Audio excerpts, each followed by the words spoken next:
Place maintenant à notre chronique du samedi. Retour sur info, on revient sur les émeutes qui ont éclaté en Tunisie.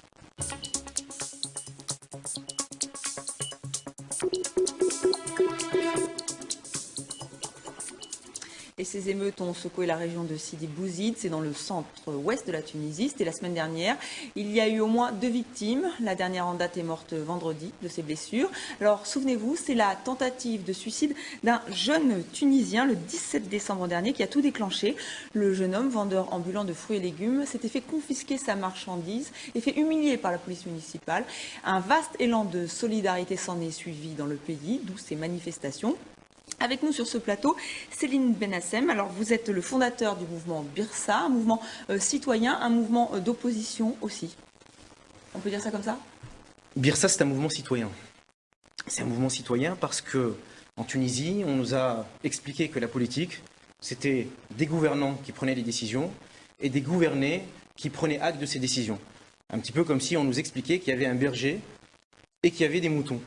Et sauf que nous, on considère que nous ne sommes pas des moutons, mais des citoyens, et que nous pouvons collectivement décider de ce qu'on veut faire pour notre pays, ou décider de la manière dont on veut que notre pays progresse. Et c'est pour ça que ce mouvement est un mouvement citoyen. Vous, ce sont des Tunisiens de la diaspora, mais aussi de Tunisie? Ce sont des Tunisiens qui sont partout, en Tunisie et dans les 4 coins de la Tunisie, mais aussi à l'étranger, en France, en Angleterre, aux États-Unis et un petit peu partout. Et donc voilà pourquoi vous êtes sur ce plateau. Donc pour commenter avec nous donc, ces manifestations, on aimerait beaucoup avoir votre point de vue. Déjà, qu'il y ait des manifestations en Tunisie, c'est rare. Et là, il y avait vraiment une dimension politique.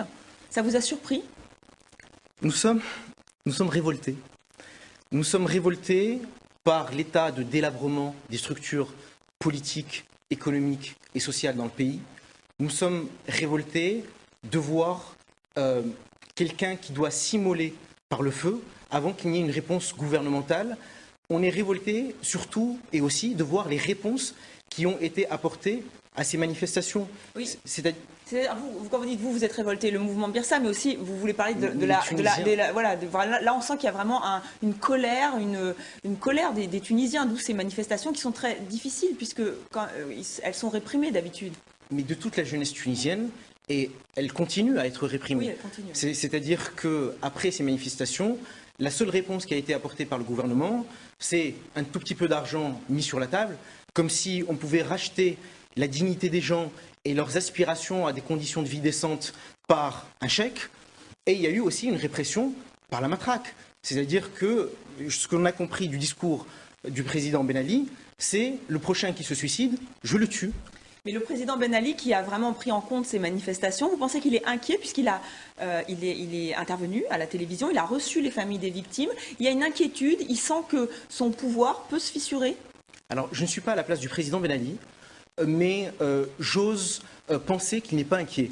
Parce que, en bon politicien qu'il est, il serait inquiet s'il y avait une véritable force politique qui pourrait canaliser ce mouvement, le catalyser et porter les revendications du peuple pour aboutir à un renversement politique. Parce que là, ce sont des manifestations spontanées. Personne, selon vous, n'est derrière ces manifestations où il y a eu quand même les partis d'opposition qui ont participé.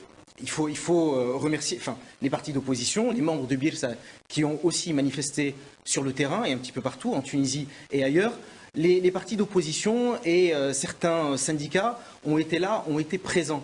Mais il y a une différence entre sortir et manifester et entre avoir la force nécessaire, suffisante, pour conduire un peuple au pouvoir.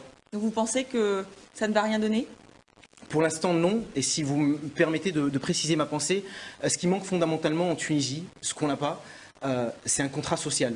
C'est vraiment la première réponse à apporter. C'est-à-dire qu'on nous a privés d'une discussion entre les citoyens pour savoir la direction qu'ils voulaient donner à leur pays. D'un trait, Bourguiba, en accédant au pouvoir, a fait un contrat social qu'il a signé seul et il a décidé de ce qu'il voulait pour les Tunisiens.